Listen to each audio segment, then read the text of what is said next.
Conseil d'État confirme l'interdiction du spectacle de Dieudonné à Paris. Cette décision du Conseil d'État démontre une volonté d'en finir une bonne fois pour toutes avec l'humoriste Dieudonné. Effectivement, ce que disent les médias, c'est que le tribunal administratif et le Conseil d'État confirmeraient l'interdiction du spectacle. En réalité, on n'est pas sur une confirmation de l'interdiction du spectacle, mais plus exactement sur le fait que les deux juridictions administratives refusent à suspendre l'arrêté pris par le préfet de police de Paris.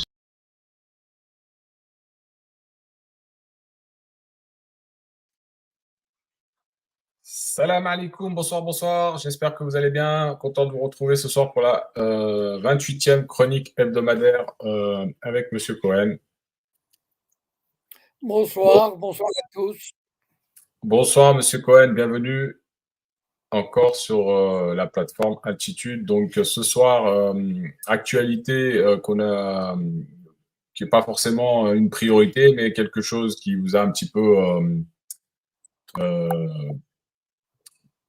pas touché, j'ai envie de dire, mais voilà, sur lequel vous vous êtes un petit peu intéressé. Et du coup, comme je l'ai mis en générique, là, une interdiction pour une énième interdiction des spectacles de Dieudonné. Donc, vous allez un petit peu nous parler de ça, développer un petit peu. Et bien sûr, on ira sur l'actualité après, peut-être en Ukraine aussi, avec ce qui se passe. Et voilà, et s'il y a des questions, n'hésitez pas encore à prendre la parole. Voilà, monsieur. À la suite d'un article qui est paru aujourd'hui, ce matin, ou hier, le spectacle de Dieudonné a été interdit dans une ville à Rouen. Et l'article cite une dizaine de villes où le spectacle a été interdit. Et moi, ce qui m'intrigue dans cette affaire, c'est que c'est l'acharnement de la communauté contre Dieudonné. En fait, c'est ça qui m'intéresse finalement. C'est-à-dire, Dieudonné a tout fait.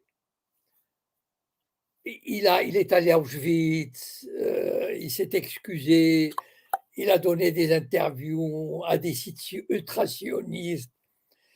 Il s'est vraiment aplati. Bon, les raisons pour lesquelles il a fait ça, on ne les connaîtra probablement jamais, enfin, à mon avis, parce que c'est quelqu'un qui cache bien son jeu.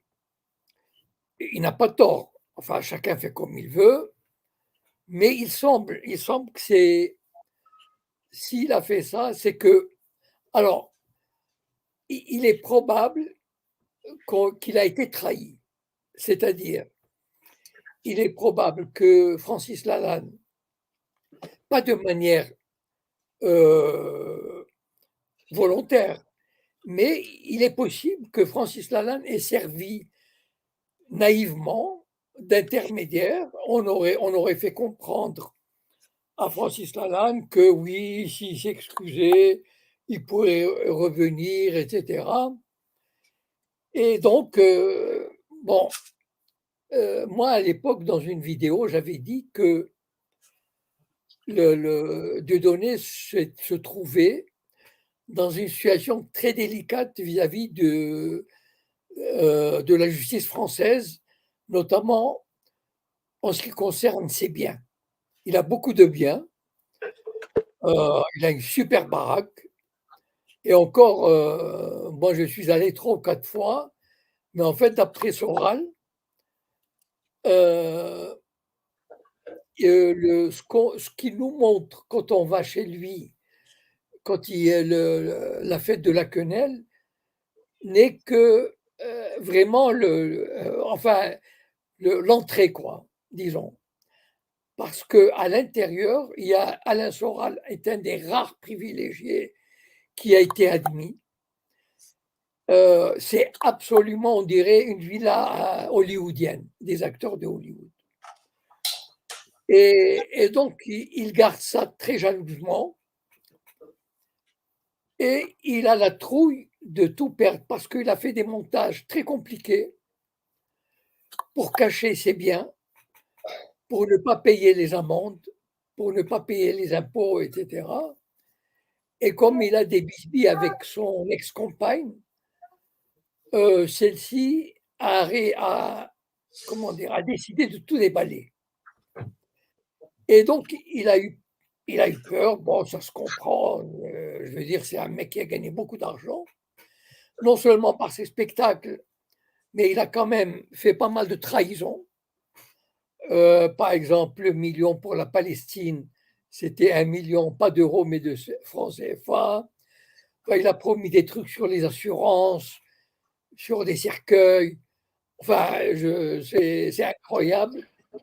Et malheureusement, il a extorqué pas mal d'argent à pas mal de monde. Et Mais sur les quand spectacles, vous dites ça, Monsieur Cohen, vous êtes assertif ou bien c'est des rumeurs qui sont sur lui? Est-ce qu'il y a il y a eu des plaintes à ce sujet? pas à ma connaissance, mais disons que ce sont tous des projets qui n'ont jamais abouti. Voilà. Il y a eu des plaintes, Moi, enfin pas des moi, plaintes en justice, pas des plaintes en justice. Et moi, j'ai vu des plaintes de personnes, mais disons que, par exemple, sur l'assurance, sur des cercueils à 5 000 euros, sur les masques, il a même tenté de gagner de l'argent sur les masques. Enfin, il a vraiment, sur une monnaie numérique, je ne sais plus comment il s'appelait. Euh, voilà, donc comme c'est quelqu'un qui a enfin, une excellente réputation auprès de certains, il réunissait facilement plusieurs milliers de personnes à qui il pouvait vendre ce genre de choses. Bon. Et ce sont des affaires qui finissaient en queue de poisson, si on peut dire. Voilà, ça veut dire que il faisait de la pub pendant quelques mois, l'argent rentrait et puis on n'en parlait plus. Voilà. Alors que, bon, manifestement, c'était des arnaques. Voilà. Donc, il a gagné beaucoup d'argent, enfin, ne serait-ce que par sa propriété immobilière qui serait absolument fantastique, et énorme, avec plusieurs hectares, etc. Et donc, la peur de tout perdre ou de perdre une très grande partie l'a amené à, à faire le repentir qu'on connaît. Voilà. Apparemment, il a peut-être reçu des garanties, des assurances, que, bon, s'il faisait le repentir, on lui permettrait d'exercer son métier.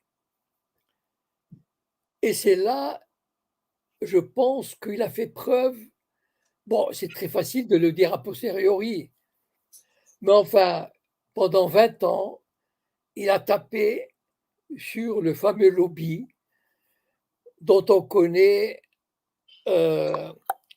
comment dire, la vindicte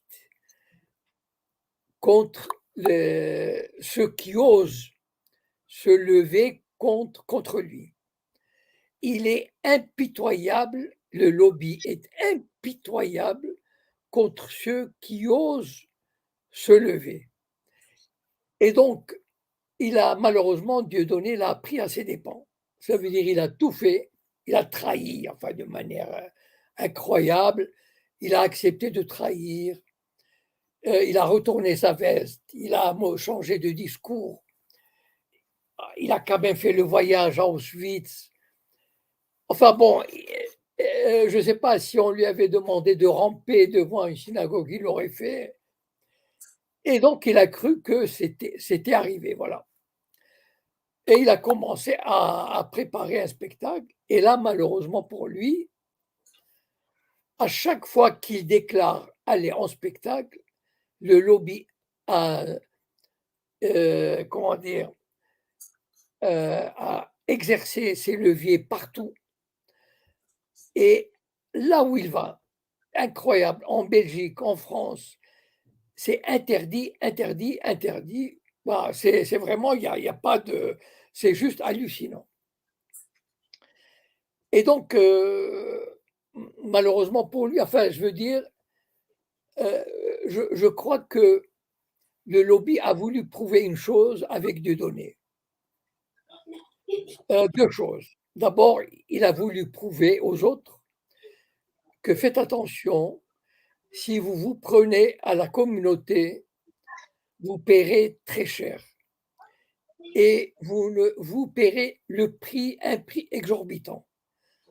Même que vous ayez du talent, que vous soyez célèbre et tout, on vous le fera payer jusqu'à la fin de votre vie. Monsieur Cohen, si je puis me permettre, quand vous dites si vous prenez, si vous prenez à la communauté, qu'est-ce que vous voulez dire par là? Qu'est-ce que Ça vous voulez veut dire? dire, si vous faites comme Dieudonné, ça veut dire si vous faites de l'humour à propos de cette communauté, si si vous prenez à partie la communauté, si vous dénoncez ce qu'elle fait, voilà, enfin, je veux dire, si vous ne fermez pas votre gueule, voilà, si vous ne la respectez pas, si vous n'êtes pas intimidé, si vous ne tremblez pas, vous savez, par exemple, je vais vous donner un exemple de tremblement. Vous savez, un jour, Besancenot passait à Canal+.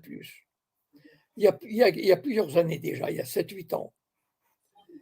Et Besancenot, le pauvre, enfin, je veux dire, il y avait le chef du CRIF qui lui a dit: oui, certes, je ne vous accuse pas d'être antisémite, pas du tout.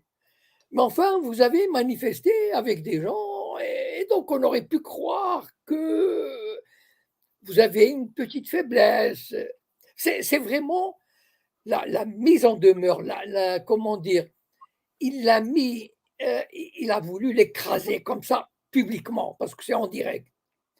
Et Besançon, au lieu de lui dire: mais pas du tout, mais vous êtes complètement à côté de la plaque, pas du tout, c'est quoi cette histoire et tout, pas du tout.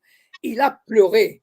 C'est un type, il a dit: mais non, mais je suis pas antisémite, mais j'ai jamais été. Enfin, mais le mec s'est décomposé. Voilà ce que la communauté veut, que les types se décomposent devant elle. Ils perdent les moyens, ils perdent les pédales, ils s'aplatissent, ils s'écrasent. Mais quelle leçon pour les autres. Et ils leur disent: voilà, voilà ce qui vous attend. Attention, faites gaffe. Et à mon avis, il y avait un double piège pour Dieudonné. Le deuxième, c'est quoi? C'est parce que Dieudonné, il a quel choix maintenant? Il a déjà, vis-à-vis des siens, en tout cas d'une grande partie de son public, il a trahi. Voilà, ça c'est un fait. Il s'est déculotté, il a tout fait et il n'a rien obtenu. Alors, malheur à lui, si demain il reprend son discours contre la communauté. Parce que qu'est-ce qu'on dira à ce moment-là? Mais la communauté se frottera les mains. Elle dira: vous voyez, un antisémite, il sera toujours antisémite. Il n'y a rien à faire. C'est une race à part. C'est une race à écraser, à éliminer jusqu'à la racine. Pourquoi? Parce qu'un antisémite, même quand il s'est excusé comme Dieudonné, il est allé à Auschwitz, etc., il avait en lui la haine de juifs. Et ça ne s'extirpe pas. Il faut lutter contre ces types de personnes jusqu'à la mort, jusqu'à la fin. Et donc, en fait, on le pousse, à mon avis, enfin, c'est l'interprétation que je fais, parce que, voilà, à un moment donné, et, je ne sais pas, Dieudonné, il ne peut pas continuer quand même jusqu'au bout à préparer des spectacles non, il a affaire. Jamais la communauté ne sait. Avant, il pouvait faire des spectacles. Mais là, aujourd'hui, c'est systématique. Là où il apparaît, interdit. Et donc, que va faire Dieudonné? À un moment donné, il ne pourra plus faire quoi que ce soit. Et donc, peut-être qu'il sera tenté de reprendre, de dire: ouais, vous voyez, et là où on lui ressortira la carte de l'antisémite pourri jusqu'à la moelle. Et ça sera une victoire, de toute façon, ce sera une victoire écrasante, totale, absolue pour la communauté. Voilà, et c'est triste, bon, avec tous les défauts qu'il pouvait avoir, mais bon, après tout, chacun a ses défauts, etc., ses faiblesses, ses manquements, mais c'était quand même une voix qui avait beaucoup de talent, beaucoup d'énergie et beaucoup de courage et qui dénonçait la mainmise du lobby. Voilà. Et avec beaucoup de dérision, avec beaucoup enfin, moi, j'ai assisté à quelques-uns de ces spectacles qu'on peut retrouver, etc. Et malheureusement, quelle que soit l'issue de cette histoire, il a une fin quand même assez déplorable, assez pénible, assez triste, parce que je ne vois pas d'issue louable pour lui. Il s'est déconsidéré, il s'est trahi et il n'a même plus la possibilité, à mon avis, de revenir parce qu'il se couvrirait de ridicule et il sera même plus crédible, même s'il renonce à son repentir, etc. Voilà, malheureusement, c'est triste à dire. Soral, il s'est exilé en Suisse. Dieudo, voilà, il passe par enfin, il est fini, à mon avis, quelle que soit la décision qu'il prendra, et malheureusement, même c'est bien, on les lui prendra, parce qu'il va passer en justice, etc. Et donc, c'est la fin des grandes gueules. C'était les deux grandes gueules qui défiaient le lobby. Et bon, il y a un qui s'est pas tu, il ne s'est pas tu, ça veut dire, enfin, du verbe se taire, mais il est exilé. Et donc, voilà, il sait très bien que pour lui, la France est finie. Et l'autre, ben voilà, il a fait il est, enfin bon, voilà, on ne va pas refaire voilà. Et donc, c'est terrible à dire, mais pour les autres, personne aujourd'hui, à l'avenir, n'osera relever la tête parce qu'il sait qu'il sera décapité sur le champ. Oui, effectivement, c'est un constat lourd. Après, concernant effectivement Dieudonné, cet acharnement, pourtant, il est peut-être pas forcément justifié parce que si on interdit ces spectacles, alors que parce qu'à l'époque où ils avaient interdit ces spectacles, c'est parce qu'il y avait peut-être des propos tenus dans le spectacle qui étaient voilà. Oui. Mais aujourd'hui, ces spectacles, moi, je les ai pas regardés, mais ils sont interdits pour quelle raison? C'est quoi la raison? Non, non, non, il est interdit. Non, non, c'est même pas. Il y a pas de raison juridique. Il n'y a pas de Voilà. justification. On veut l'humilier, on veut l'écraser, on veut le faire taire et on veut le mettre en exemple pour dire aux autres, voilà ce qui risque de vous arriver si vous levez contre la communauté. C'est comment dire, c'est une leçon à donner aux autres et à lui. Il n'y a pas de justification. On connaît même pas, il n'y a même pas un tribunal qui a dit que son spectacle n'est pas bon, etc. Non, pas du tout. Il n'y a pas une décision de justice. C'est juste pour lui dire, voilà, on veut l'humilier et l'écraser une bonne fois pour toutes.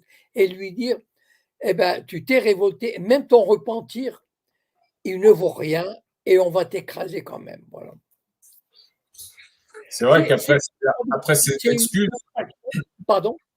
non, je disais, c'est vrai qu'après ces excuses, il avait déjà perdu une bonne partie Oui, de son bien public. sûr.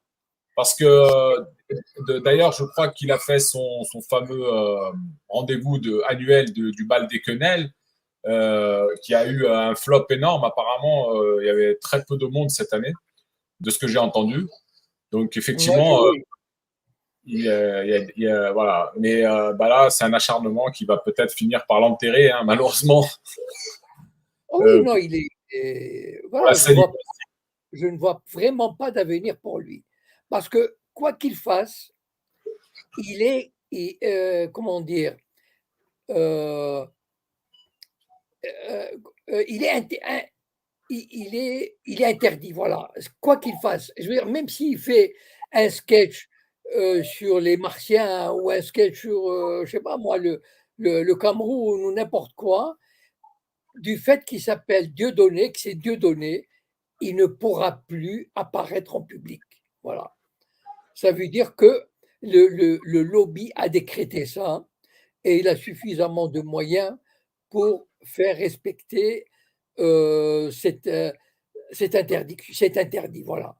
C'est-à-dire qu'aujourd'hui, il est fini. Voilà. Malheureusement pour lui. Voilà.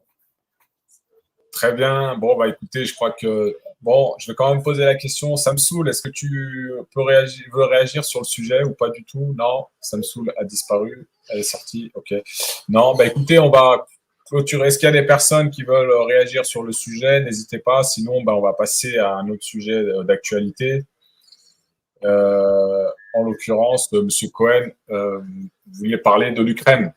Voilà, oui, on peut que dire quelques mots de l'Ukraine.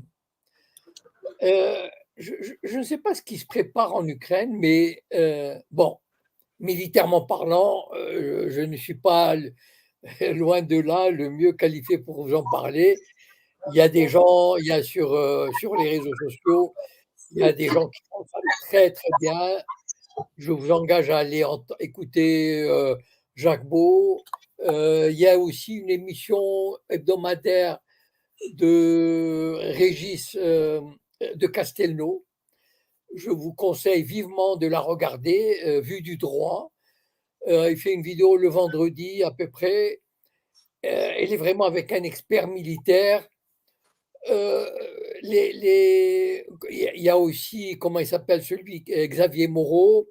Donc, enfin, les spécialistes existent qui vous feront des, comment dire, des résumés sur le plan militaire absolument remarquables. Voilà. Donc, et de ce qui sort de ces résumés de cette situation militaire, c'est que le rapport de force est tel que vraiment la victoire de la Russie ne fait aucun doute. Et bon, et donc le problème, c'est que c'est l'Occident qui est pris à son propre piège aujourd'hui et qui ne sait pas comment en sortir. C'est-à-dire,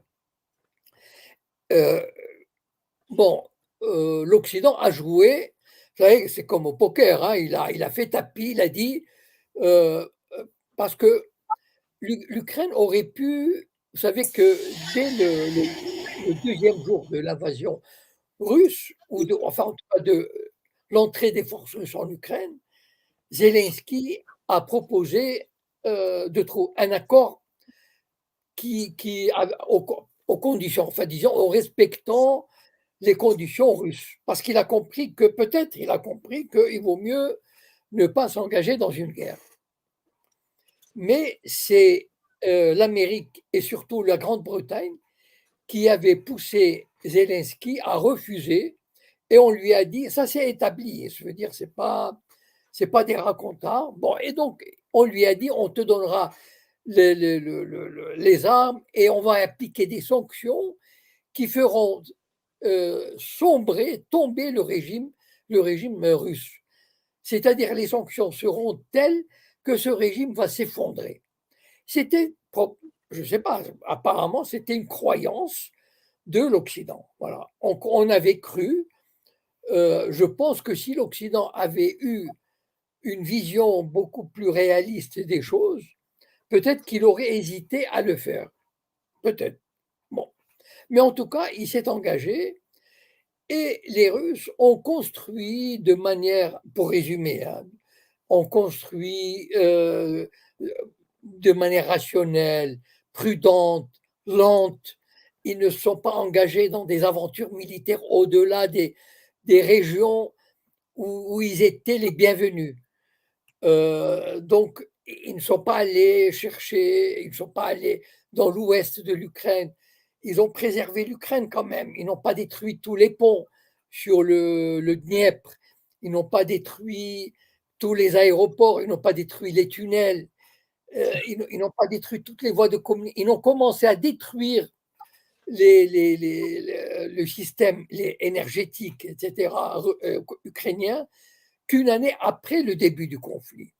Donc, ils ont vraiment tenté, mais apparemment, peut-être l'Occident avait vu ça comme des signes de faiblesse.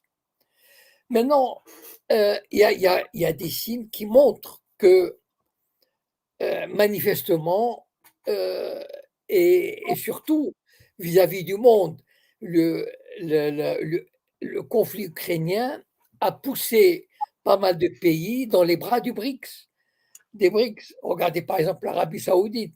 L'Arabie saoudite n'aurait jamais osé désobéir à l'allié américain. Cette année, l'Amérique a demandé expressément à l'Arabie saoudite d'augmenter sa production de pétrole de manière à faire tomber les revenus des Russes. Et qu'a fait l'Arabie saoudite? Elle a réduit, et ce qui fait que le pétrole n'a jamais été aussi cher depuis je ne sais pas combien de temps. Il approche les $100 le baril. C'est une catastrophe pour l'Europe, c'est une catastrophe pour l'Occident. Alors que, regardez comment l'Europe, il y a quelques mois, l'Union européenne avait dit, nous allons exiger un prix plafond pour le pétrole. On ne paiera pas plus de 60 euros le baril. Vous imaginez, il est aujourd'hui à presque 100. Eh bien, l'Europe est obligée de payer. Et l'Europe, pour ne pas acheter directement le pétrole, elle achète à travers l'Inde. Donc, elle le paye plus cher que si elle... Mais en même temps, regardez dans quelle situation l'Europe est économique, sociale. Ça va être peut-être une explosion. Et donc, l'inflation, l'appauvrissement et tout. Les États-Unis aussi sont dans une situation très difficile. Alors, il y a un signe qui... Bon, il y a eu quelques signes, notamment aux États-Unis.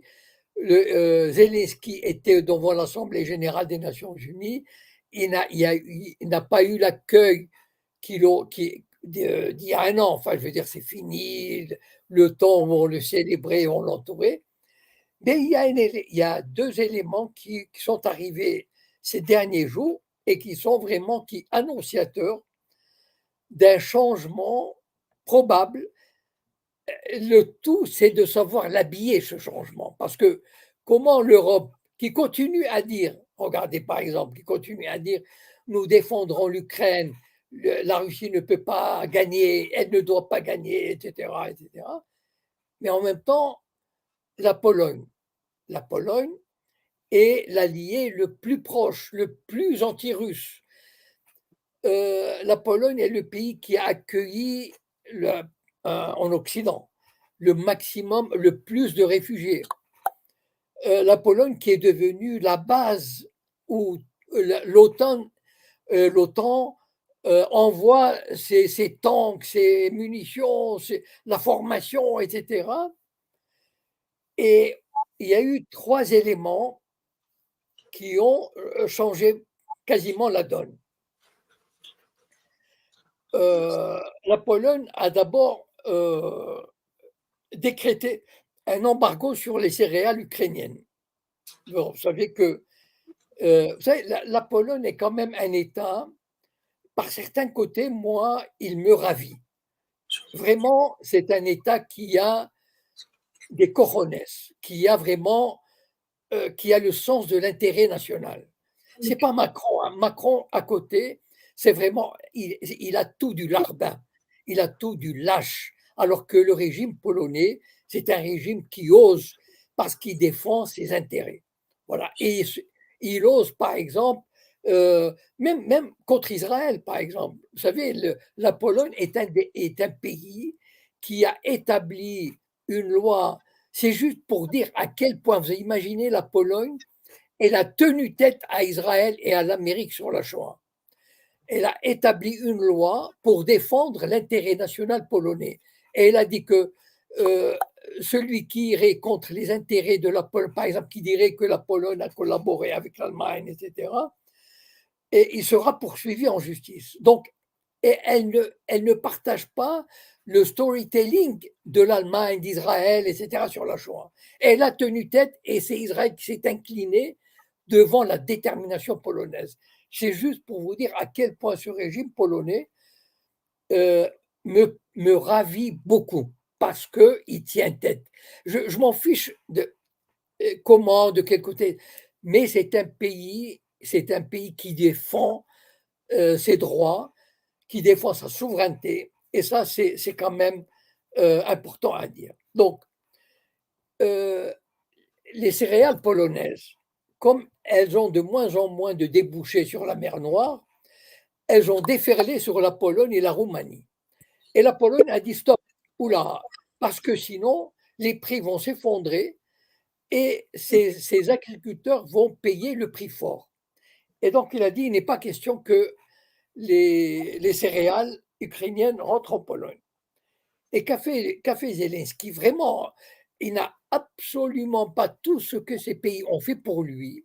Il a osé déposer plainte contre la Pologne auprès de l'Organisation mondiale du commerce, disons qu'il n'avait pas le droit, alors que la Pologne s'est saignée pour aider l'Ukraine.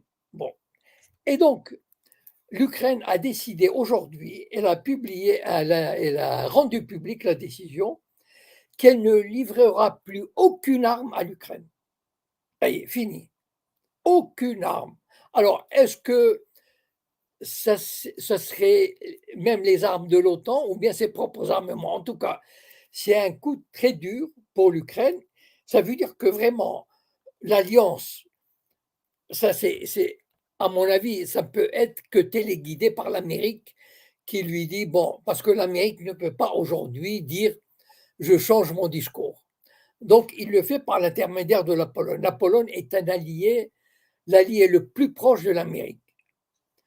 Et donc, il est probable qu'on a dû dire à la Pologne, écoutez, voilà, on va se désengager, mais c'est à vous de le faire.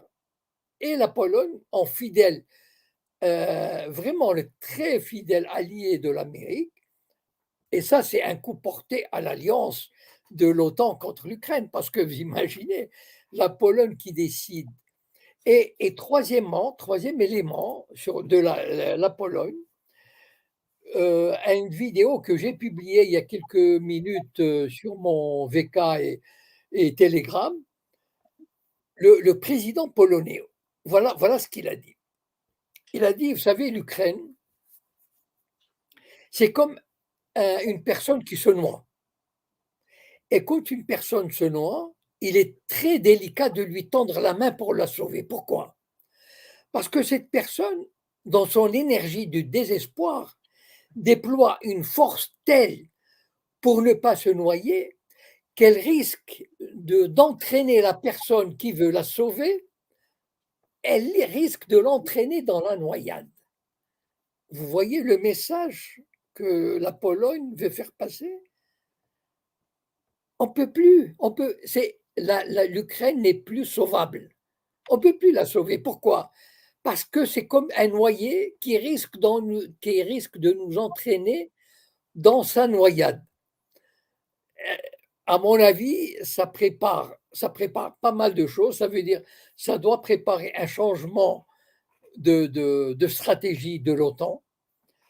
Est-ce que l'OTAN va chercher, avant qu'il ne soit trop tard, avant que la Russie ne prenne beaucoup plus que ce qu'elle a pris jusqu'à présent? Est-ce que l'OTAN va chercher une solution négociée qui sera très difficile à avaler? Parce qu'aujourd'hui, Poutine, il se méfie beaucoup de la parole de l'Occident. La parole de l'Occident s'est beaucoup dévalorisée. La parole de l'Occident, la parole de la France, la parole de l'Allemagne, la parole de l'Angleterre, la parole de l'Amérique ne vaut rien sur le plan international. Parce que ce sont des voleurs. Ils volent les dépôts qu'on dépose chez eux. Ils volent les réserves des pays qui déposaient de bonne foi chez eux. Ils prennent des décisions de sanctions illégales contre contre le droit international. Ils ont signé les accords de Minsk qu'ils n'ont pas respectés. Ce sont des pays dont la parole est dévalorisée. Et donc, ça va être très difficile de trouver un terrain d'entente. Il est probable que la Russie leur fera payer très cher, très très cher, tout accord.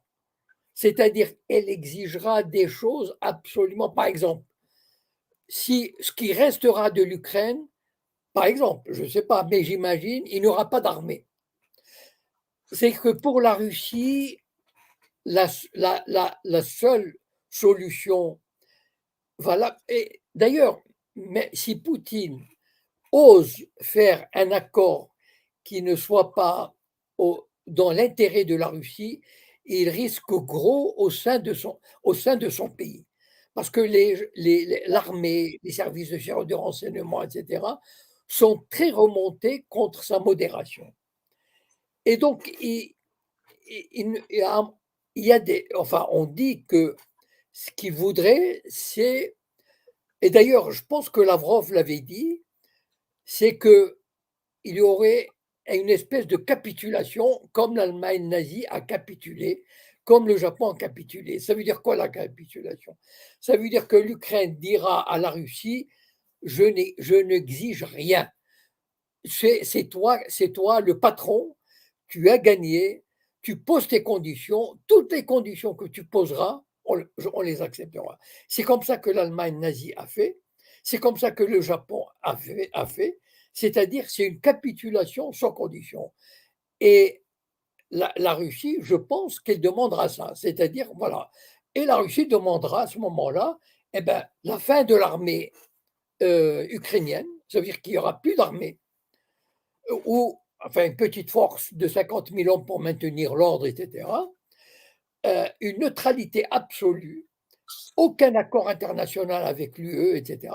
Mais je pense que ce qui s'est passé cette semaine avec la Pologne est le signe vraiment de... Parce qu'on sait très bien, si l'OTAN arrête de livrer des armements, etc., la guerre s'arrête en une semaine et il n'y a plus rien.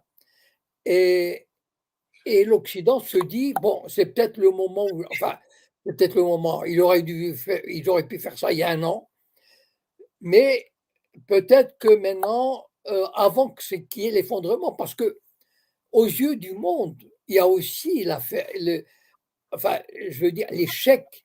Regardez l'OTAN, qui passait pour le maître militaire du monde. Enfin, je veux dire, il faisait la pluie et le beau temps partout. Voilà, ils ont mis toute leur force. Eh bien, un pays leur a donné une leçon militaire absolument phénoménale. Et je pense, enfin, à moins de. Mais enfin, je veux dire, ce qui s'est passé en Pologne ces 3-4 jours, ce sont des choses qui n'auraient jamais pu se faire en temps normal. Voilà.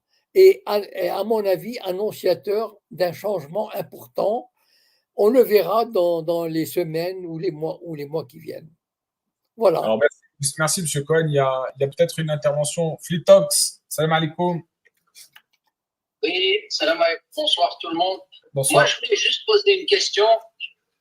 En fait, dans le discours ici, j'ai relevé juste des paradoxes, s'il y a moyen un peu de les clarifier, parce qu'en fait, la Pologne, comme tout pays qui est producteur de l'une ou l'autre matière qui est en crise actuellement à cause de l'embargo sur la Russie, les pays producteurs de pétrole, on voit qu'ils commencent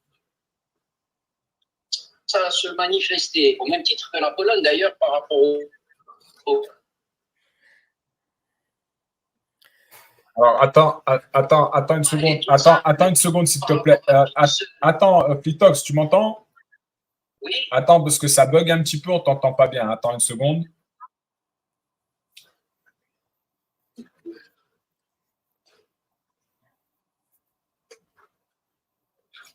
Ah, tu m'entends ici?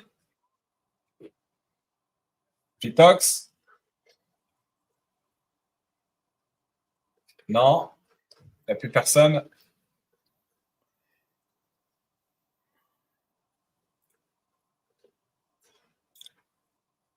Alors, petite seconde, s'il vous plaît. Un problème de connexion.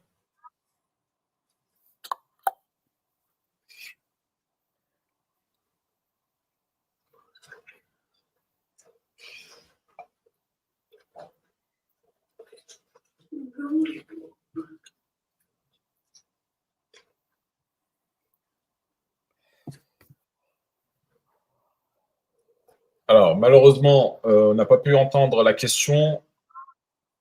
On va attendre quelques minutes, peut-être quelques secondes avant qu'ils reviennent. Donc, je crois qu'il parlait d'un paradoxe dans les propos que vous teniez par rapport à la Pologne et le fait que ce soit un pays producteur ou de blé ou quelque chose comme ça. Si je n'ai pas bien entendu, ça buguait. Plitok, je ne sais pas si tu es là. Est-ce que tu nous entends? Si tu es là, si tu veux bien remonter.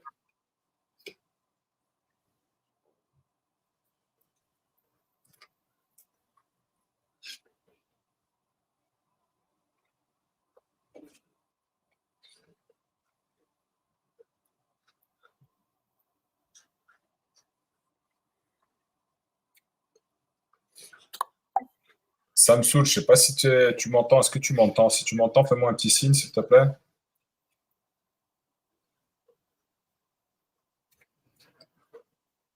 Ah, j'ai pas l'impression qu'ils m'entendent. Ah. Voilà. Ah, c'est bon. Et là, Là, on vous entend, c'est bon. Allez-y. bon, en fait, je disais que j'ai relevé quelques paradoxes dans le discours qui consistaient à mettre en évidence justement les pays qui profitent, entre guillemets, qui profitent de la crise, parce qu'il n'y a personne qui profite en réalité, mais voilà, mais c'est par la force des choses, puisque l'embargo sur la Russie implique de facto que des producteurs de matières premières et dont la Russie est quasi première de la classe, ben, ils en profitent. Mais là, on parle d'un pays qui fait partie de l'OTAN. Est-ce que ce n'est pas l'existence même de l'OTAN qu'il faut peut-être mettre en question, justement, pour éviter ces paradoxes? Parce que moi, je vois mal l'Europe défendre, coûte que coûte, l'Ukraine, au détriment des crises qui se profilent devant nous par rapport à l'appauvrissement des populations et surtout sur les tensions que ça crée, les tensions sociales que ça crée au niveau de l'Europe de manière générale, notamment après la sortie du Covid, où tout le monde était prêt pour aller reprendre une activité économique plein pot. Et là, justement, ça ne correspond. En fait, ça colle pas avec ce qu'on attendait après la sortie du Covid. C'est-à-dire qu'il y a tout déglingué. Est-ce que le fait que en 91, à la chute du mur de Berlin, donc c'est ça ma question en fait, donc ça j'ai fait un petit tour pour parler des paradoxes, mais en fait ce qui m'interpelle, c'est de continuer à parler de l'OTAN alors que l'OTAN n'a même pas lieu d'exister puisque l'OTAN, sa raison d'être, c'était la contrepartie du pacte de Varsovie au moment de la guerre froide.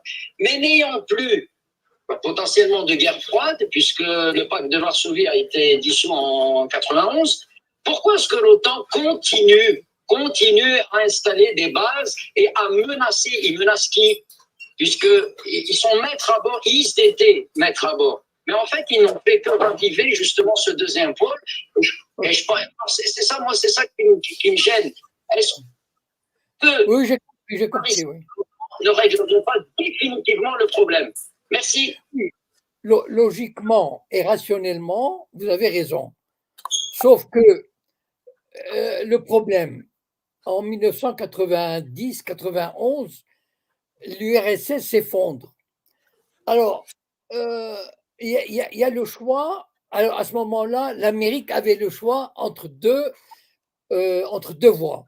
Bon, soit entrer dans une phase, ça veut dire supprimer l'OTAN, ou bien le réduire à sa plus simple expression et entamer une coexistence, un développement économique, etc., avec la Russie.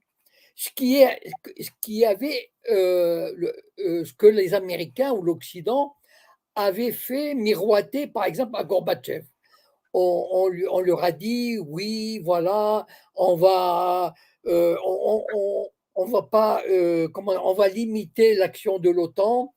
L'OTAN n'ira jamais au-delà du l'ex-rideau de fer. On va collaborer.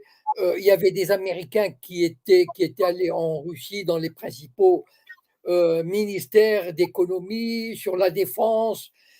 Et donc, on avait fait miroiter, même que la Russie, Poutine, au début, quand il est arrivé au pouvoir, il avait même pensé que pour lui, la Russie pouvait très bien intégrer l'Union européenne et même l'OTAN, c'est-à-dire si c'est une organisation qui n'a pas ce côté militaire. Donc, de négociation, de collaboration, d'échanges pacifiques, basés sur la souveraineté des États, les intérêts des États, etc. Sauf que pour l'Amérique, c'était l'occasion rêvée, parce que l'Amérique, il ne faut pas oublier une chose, l'Amérique n'a jamais cherché dans son histoire à établir des relations pacifiques, harmonieuses, basées sur un échange d'égal à égal avec le reste du monde. L'Amérique n'a qu'une obsession, dominer le monde. Voilà. Donc, il faut partir de ce principe que l'Amérique veut dominer le monde. Et donc, la Russie qui allait sortir affaiblie est devenue une proie idéale pour l'Amérique. C'était une proie, pourquoi? Parce que elle a des richesses colossales. Donc, pour l'Amérique, c'était l'occasion rêvée de briser le complexe, enfin, pas militaro-industriel, économico-technologique, etc., de la Russie. On parlait même éventuellement de diviser cet immense territoire en 6 ou 8 pays nouveaux. On va l'exploiter, on va introduire des oligarques qui vont tout nous vendre à très bon prix, etc. Bon, ce qu'ils n'ont pas prévu, c'est l'arrivée de Poutine.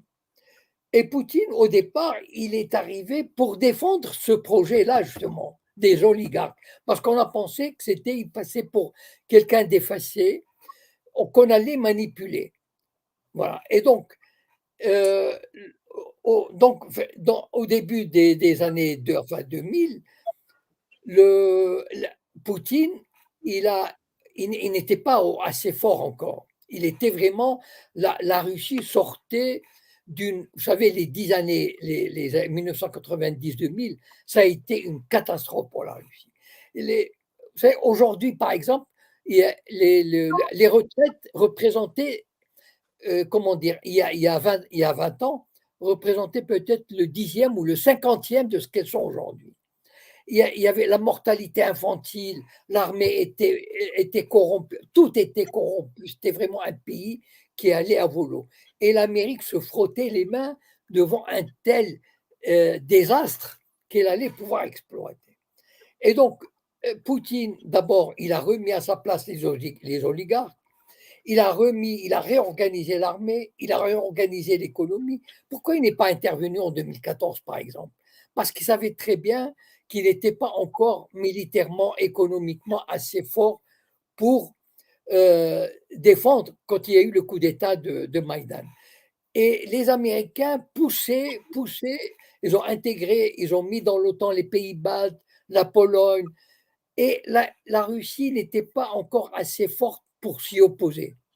Mais là, l'Ukraine, quand il y a eu le gros morceau de l'Ukraine, là, la Russie était en position où elle pouvait se défendre. Mais pour l'Amérique, c'est pas ce qu'il faut voir, c'est que elle n'a qu'une obsession, c'est de dominer. Vous savez, Brzezinski, le grand penseur de la politique américaine, Zbigniew Brzezinski, il avait dit une chose fondamentale: il ne fallait jamais permettre que l'Europe, que la Russie s'allie avec l'Allemagne, parce qu'il y aurait les matières premières russes avec le génie industriel allemand, c'en est fini.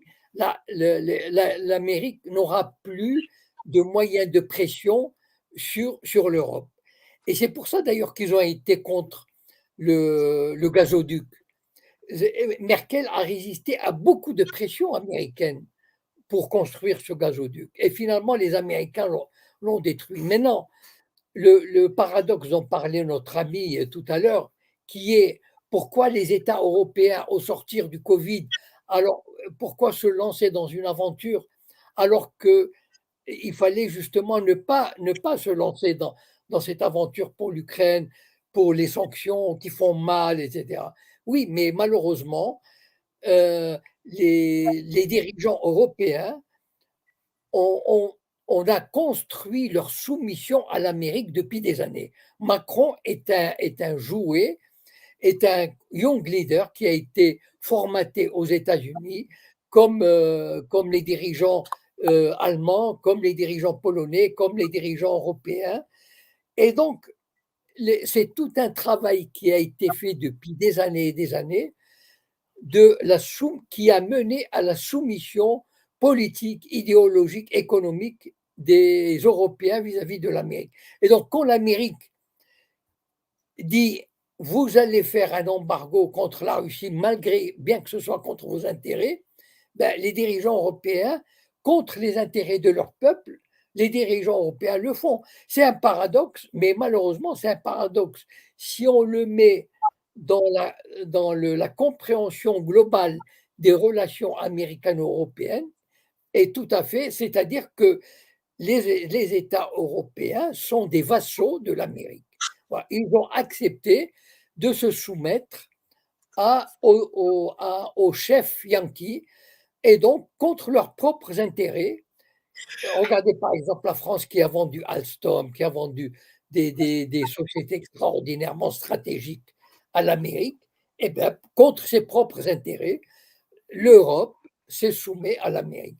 Et donc, c'est un faux paradoxe dans la mesure où, si on comprend que l'Amérique a réussi à mettre l'Europe à genoux, à rendre l'Europe son esclave, eh bien, ce n'est plus un paradoxe, c'est malheureusement un rapport de force qui est d'une puissance coloniale par rapport à ses colonies. Voilà. Très bien, monsieur Filtox, tu veux rebondir ou ça te va comme réponse? Oui, ça me va, mais juste une chose. En fait, quoi qu'il arrive, le paradoxe, c'est encore un nouveau paradoxe, parce qu'un pays qui s'est appauvri après 2 ans de Covid, l'Europe, en fait, elle s'est affaiblie parce qu'elle avait tout délocalisé, elle s'est retrouvée dans des difficultés au moment du Covid. Et c'est cette faiblesse-là que la Russie a profité. Mais moi, quand je vois ce qui se passe en Afrique, à partir d'un certain seuil, même si on est État vassal et qu'on n'a pas le choix, on réagit. Et moi, je pense que l'Europe, c'est pertinemment de continuer comme ça, le risque qu'elle prend, même si on est État vassal, à un moment donné, on doit défendre sa peau. Et c'est pour ça que je me dis, moi, l'Europe, jusqu'où elle va aller comme ça à soutenir l'Ukraine, alors qu'elle est la seule, avec l'Ukraine, bien entendu, à payer les pots cassés. Je parle les pays qui sont vraiment au fond de la corbeille, ils ont commencé à réagir. Les Africains, les plus pauvres vont réagir les premiers, parce que ça y est, ils ont plus rien à perdre. Mais aujourd'hui, j'ai l'impression qu'on commence tout doucement à perdre, parce que quand on commence à parler du coût de l'énergie en Europe, c'est pas négligeable. Ça veut dire que c'est toute l'industrie qui est en danger. Jusqu'où ils vont aller comme ça? Les Américains vont continuer à faire pression jusqu'à faire exploser toute la planète. Je ne vois pas l'intérêt final de cette opération. Honnêtement, de là où je suis, moi, c'est la chose que je ne comprends pas. C'est encore un nouveau paradoxe. Non, pour l'Amérique, c'est très compréhensible. Pour l'Amérique, elle n'en a rien à fiche des intérêts des peuples européens. Donc, cette guerre de l'Ukraine, elle affaiblit l'Europe et l'Amérique se frotte les mains. L'Allemagne, pour la première fois depuis des décennies, elle est entrée en récession. L'industrie allemande, elle se réfugie, elle va s'installer aux États-Unis. les Américains sont comme tous les, vous savez, tous les gouvernements sont des cyniques. Il ne faut pas croire, voilà, tous les gouvernements, quand ils le peuvent, quand ils en ont le pouvoir, ils l'exploitent en leur faveur. Regardez ce que la France a fait, ce que l'Angleterre a fait avant les indépendances des pays colonisés, etc. Donc, il n'y a pas de morale. Voilà, l'Amérique, elle est forte, elle est dans une position de force par rapport à l'Europe, et donc elle exploite sa force. Et elle a des gouvernements qui ont été formatés pour lui obéir. C'est-à-dire on n'a pas un personnel politique en France aujourd'hui, ni en Allemagne, ni en Angleterre capable. Est-ce que vous entendez un homme politique aujourd'hui en France, quel que soit le parti politique, ni le RN, ni le LFI, la France insoumise, ni les communistes, aucun parti politique, aucun homme politique ne déclare de manière forte et ouverte notre intérêt, c'est de sortir de ces alliances atlantiques et de l'Europe pour retrouver notre souveraineté et pour redémarrer dans l'intérêt du peuple français. Voilà, c'est-à-dire que on les a tellement réduits au silence, ces pays européens, qu'aujourd'hui, quasiment aucune force politique. Il y a un peu en Allemagne l'AfD qui émerge. Il y a des forces populistes qui émergent. C'est pour ça qu'aujourd'hui, je vous ai dit, moi, la Pologne me ravit parce qu'elle sait défendre ses intérêts. Même, on peut penser ce qu'on veut du régime polonais, etc. Mais c'est un des rares pays qui ose. Regardez par exemple la France, avec la grande gueule, la France, etc. La France, elle n'ose pas faire comme l'Espagne et le Portugal, qui sont sortis de l'accord d'électricité. Aujourd'hui, l'Espagne et le Portugal payent l'électricité 4 fois moins cher qu'en France. Il suffirait de sortir de cet accord, c'est tout. Eh bien, la France, pour toutes sortes de raisons, ne le fait pas. Voilà. Donc, il y a malheureusement, dans ces pays européens, on a laissé s'installer une espèce d'abord d'organes supranationaux. Aujourd'hui, la Commission européenne elle a acheté pour 70 milliards d'euros de vaccins qui ne servent pas à grand-chose. Eh bien, voilà à quoi on en est réduit. Malheureusement, l'Europe traverse une période de son histoire où elle a perdu de sa dignité, de sa force, de son indépendance. Alors, qu'est-ce qui pourra, peut-être qu'à force d'être écrasés, les peuples vont se révolter, peut-être, je ne sais pas. Alors, Monsieur Cohen, je crois qu'on va clôturer. J'avais juste une petite information là à vous apporter. Depuis, vous savez, au mois de juillet, il y a eu le retrait de la Russie le 17 juillet.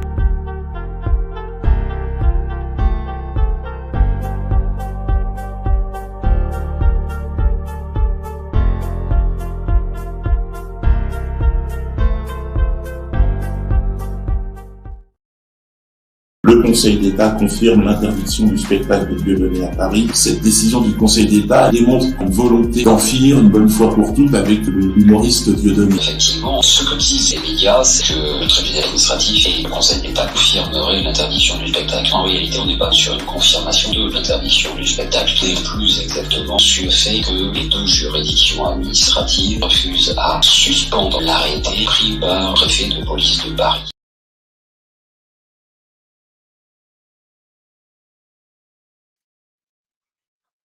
Salam alaikum, bonsoir. J'espère que vous allez bien. Content de vous retrouver ce soir pour la 28e chronique hebdomadaire avec Monsieur Cohen. Bonsoir à tous. Bonsoir Monsieur Cohen, bienvenue encore sur la plateforme Altitude. Donc ce soir, actualité qui n'est pas forcément une priorité, mais quelque chose qui vous a un petit peu pas touché, j'ai envie de dire, mais voilà, sur lequel vous vous êtes un petit peu intéressé. Et du coup, comme je l'ai mis en générique là, une interdiction pour une énième interdiction des des spectacles de Dieudonné. Donc, vous allez un petit peu nous parler de ça, développer un petit peu. Et bien sûr, on ira sur l'actualité après, peut-être en Ukraine aussi, avec ce qui se passe. Et voilà. Et s'il y a des questions, n'hésitez pas encore à Bon, prendre la parole. Voilà, monsieur et Cohen.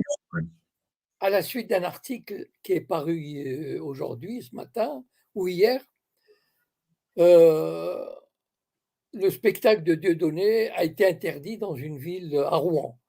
Et l'article cite une dizaine de villes où le spectacle a été interdit.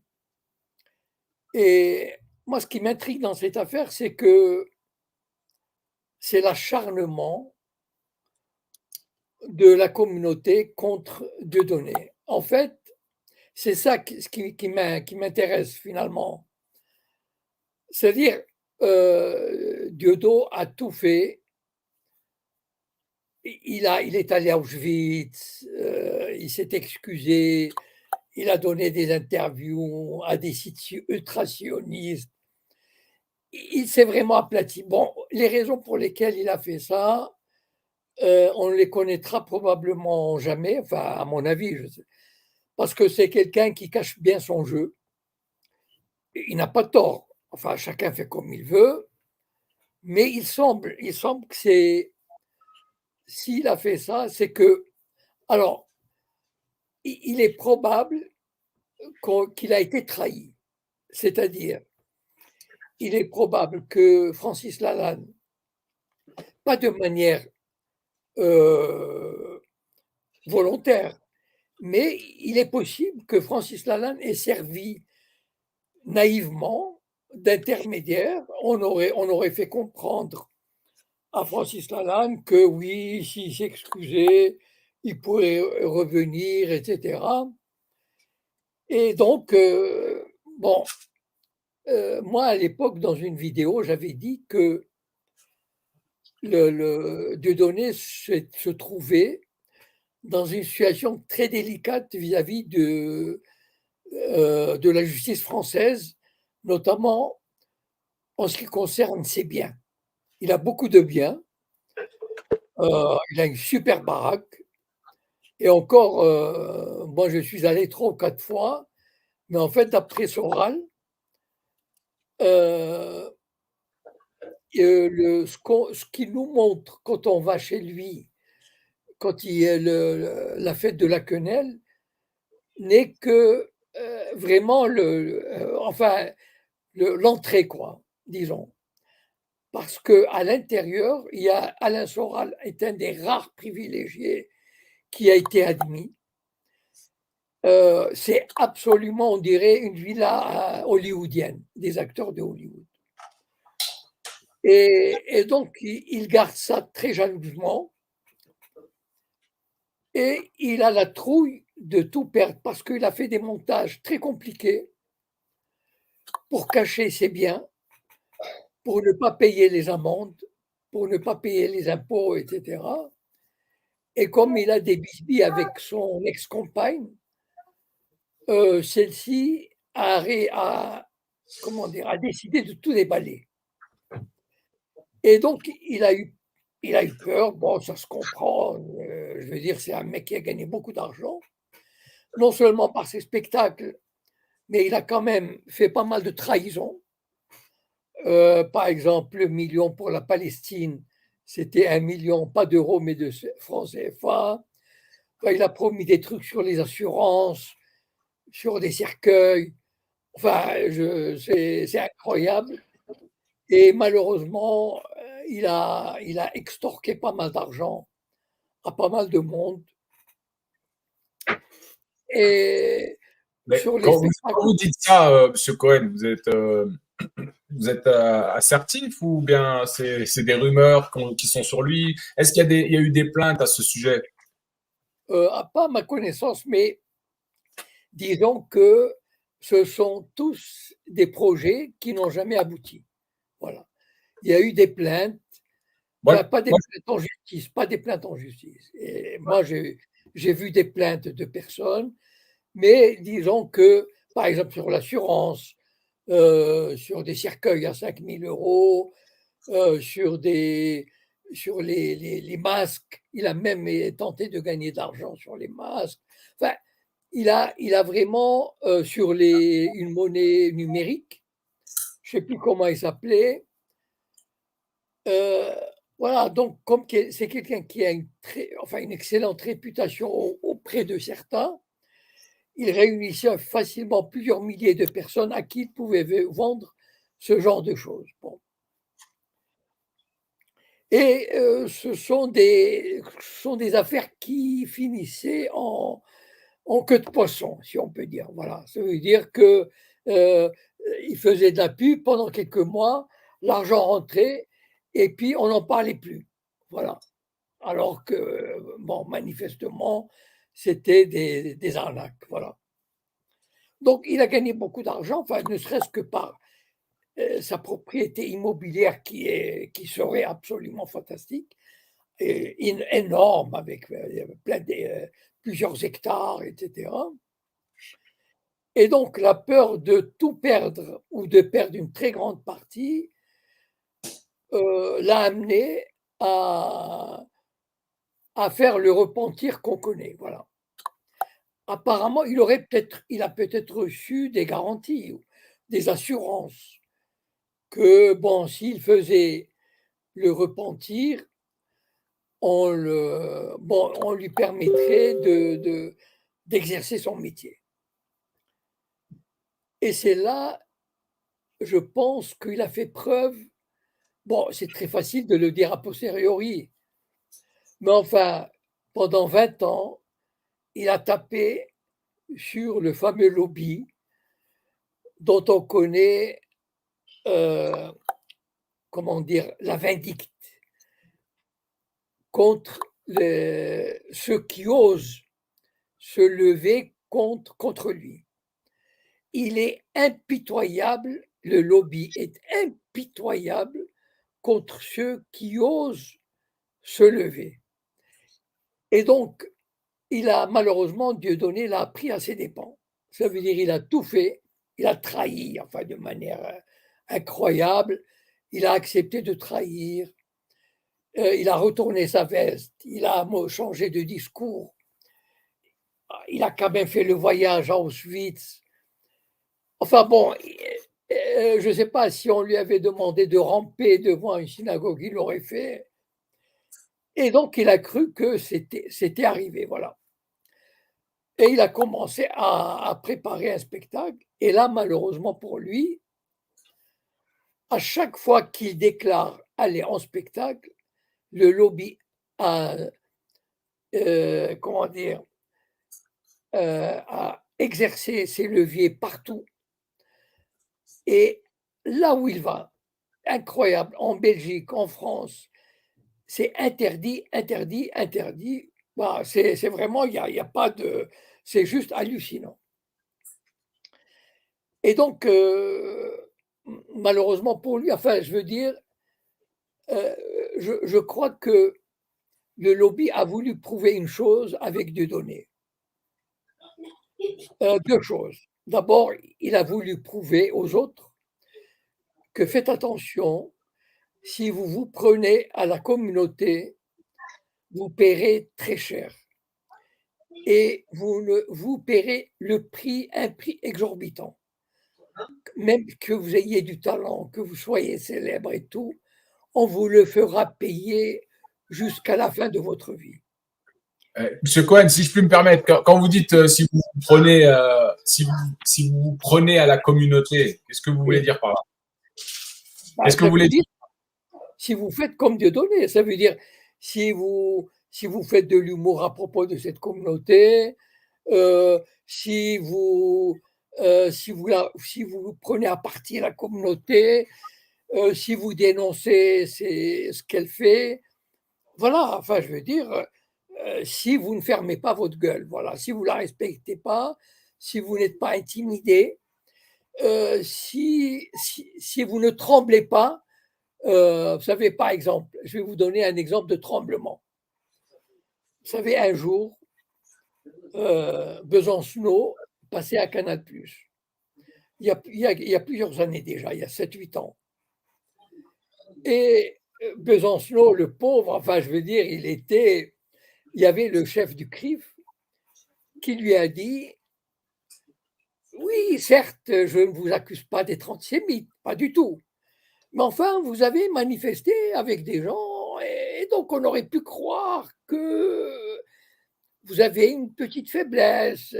C'est vraiment la mise en demeure, comment dire, il l'a mis, il a voulu l'écraser comme ça, publiquement, parce que c'est en direct. Et Besançon, au lieu de lui dire: mais pas du tout, mais vous êtes complètement à côté de la plaque, pas du tout, c'est quoi cette histoire et tout, pas du tout. Il a pleuré. C'est un type, il a dit: mais non, mais je ne suis pas antisémite, mais j'ai jamais été. Enfin, mais le mec s'est décomposé. Voilà ce que la communauté veut, que les types se décomposent devant elle. Ils perdent les moyens, ils perdent les pédales, ils s'aplatissent, ils s'écrasent. Mais quelle leçon pour les autres. Et ils leur disent: voilà, voilà ce qui vous attend. Attention, faites gaffe. Et à mon avis, il y avait un double piège pour Dieudonné. Le deuxième, c'est quoi? C'est parce que Dieudonné, il a quel choix maintenant? Il a déjà, vis-à-vis des siens, en tout cas d'une grande partie de son public, il a trahi. Voilà, ça c'est un fait. Il s'est déculotté, il a tout fait et il n'a rien obtenu. Alors, malheur à lui, si demain il reprend son discours contre la communauté. Parce que qu'est-ce qu'on dira à ce moment-là? Mais la communauté se frottera les mains. Elle dira: vous voyez, un antisémite, il sera toujours antisémite. Il n'y a rien à faire. C'est une race à part. C'est une race à écraser, à éliminer jusqu'à la racine. Pourquoi? Parce qu'un antisémite, même quand il s'est excusé comme Dieudonné, il est allé à Auschwitz, etc., il avait en lui la haine de juifs. Et ça ne s'extirpe pas. Il faut lutter contre ces types de personnes jusqu'à la mort, jusqu'à la fin.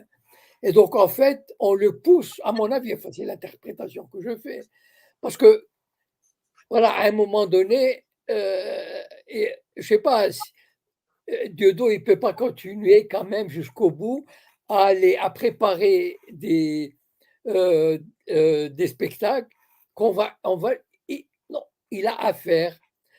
Jamais la communauté ne sait. Avant, il pouvait faire des spectacles. Mais là, aujourd'hui, c'est systématique. Là où il apparaît, interdit.